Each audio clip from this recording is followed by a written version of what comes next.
Welcome back to Transcending Cancer. Take two. Yeah, we're going to have the same conversation we had in the last episode, but this time I'll share my story, which is a bit different. Yeah, because when I tell people at work, I work for a really, really big company with thousands and thousands and thousands of employees, and you're self-employed.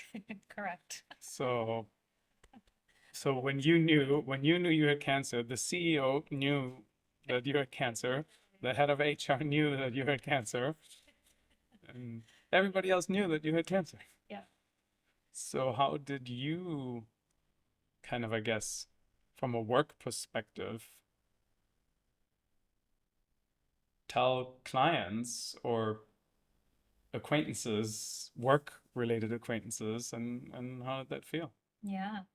I mean, I was on maternity leave, Mm, just thinking about starting up again when I was diagnosed.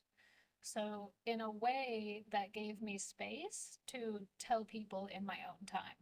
mm-hmm. I'd never thought about that before. Yeah, it's true. Yeah. I didn't have that. No, you did not. Uh, but I have to say, so for me, telling people at work, it's telling clients. Mm-hmm. Um, and I told a few people individually. I remember some of the people I was closer to, and then I just came out and did it on Instagram Mm, and said, listen, this is what's been going on. I took a longer than expected time away, and here's what happened.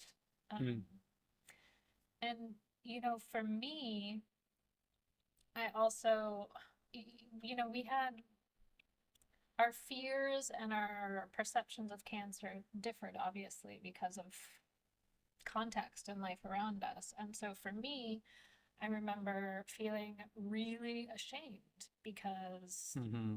I I work in healing. I I teach meditation. I teach people how to be in contact with their bodies, to listen to their intuitive messages and intuition and unlock their potential with this. So when I was diagnosed with cancer unexpectedly, I was like, who the fuck do I think I am? Like, I had some of those thoughts like, does this mean I suck at what I do? Mm-hmm. Uh, it, Yeah, I think what was probably hard here is it was a fairly large tumor, right? It wasn't like a kind of like when I had my melanoma, like 0 point something cent, like you had a baseball size tumor on your kidney. nearly, yeah. Yeah. Um, So I can remember you being like, how's this possible? Like, how can I have this thing in my body not know it. and not knowing? Yeah. Um, yeah, I think I still haven't totally gotten over that, if I'm being honest. It's good. But alongside those thoughts, I thankfully also was still in touch with my intuition and I could tap in and go, okay, I have cancer. Uh, now what? What can I learn from this? Hmm. And I remember very quickly having this deep understanding that this was just written for me. This was part of my path. Hmm. If I didn't see it leading up to that point, it's because I was not meant to see it Hmm. leading up to that point. Hmm. And, I can think back to other times when my intuition had done the same thing and I'd gotten mad at it, thinking that I had been tricked or Hmm. like it wasn't being forthcoming. But it's like, no, you're meant to see something when you're meant to see something. Hmm. And so I just had to trust that it was there to bring me deeper, like deeper inside myself, Hmm. to become that wholer, more whole, truer version of me so I could rise and help people more Yeah. coming out of it. And I'm still trying to do that through this experience. Hmm. Hmm. You know, I was just thinking the other day when we talked about if you're asking or praying, whatever, for instance, you want to be more patient. Are you going to get more patience or are you getting the opportunity to be more patient? And I think for me, it was a lot about like try to work less, try to be in touch with yourself more, take more time for yourself.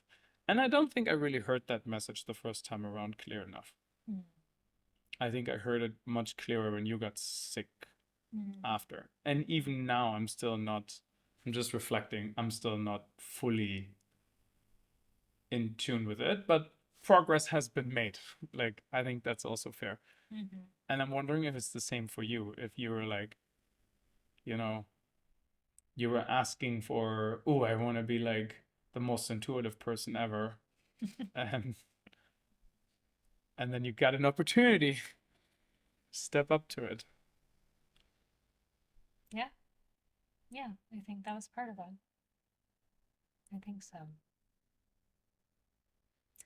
And mine was kind of the opposite because I was very in touch with my body and doing these, body scans and guided meditations and teaching people how to do this, working with people one on one and Taking care of yourself. yeah, eating healthy, not exercising enough, as we have talked about in previous episodes. But really, what my cancer was there to teach me was how to put a little bit more of myself in the game and go out there and do it and stop manifesting like this, which is I love that way of manifesting.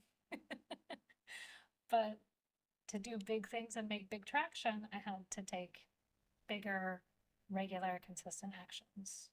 And that's what cancer taught me, and I'm still learning post that experience.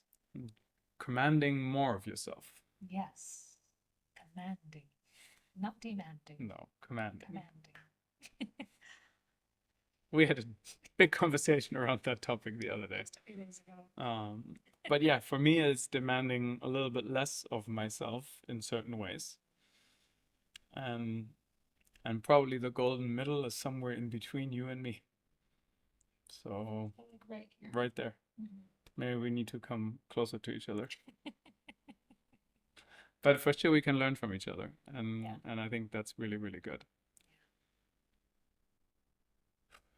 And now when you tell, can I go back to one more thing? Do you now tell some of your clients or the people that you work with, like how comfortable are you sharing that now? Yeah, I mean, all the clients that I'm still in touch with now, and it's been on Instagram, it's on LinkedIn, it's part of my bio, it's a part of my story that I almost totally own, but in all honesty, not completely yet. Even though we're making a podcast about it, it's part of the journey. It's a big pill to swallow. Yeah. No pun intended. And I think the one thing that I want to end with from my side is, and again, work related, the growth that we have in private life, we bring to work. Yes.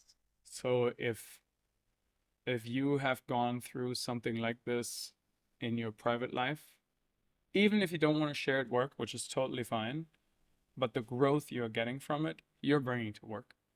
That empathy and that, whatever else it did to you, how you manage uncertainty and how you resilience, how you show up on a shitty day, like you're gonna bring that to work. And at least in my case, which I think I can say is a fairly high stress environment to some extent. It's like speed and it's corporate and all the things that come with it, good and bad. I definitely now can laugh at some of the stuff with like a little bit more of a whatever, like if I can handle that stuff, then I can manage some of this stuff without being too worried. So there's a couple of nice things that come from it and that we can take to work. Yeah, absolutely. How about you? Any final words? Bye, everybody. Bye now.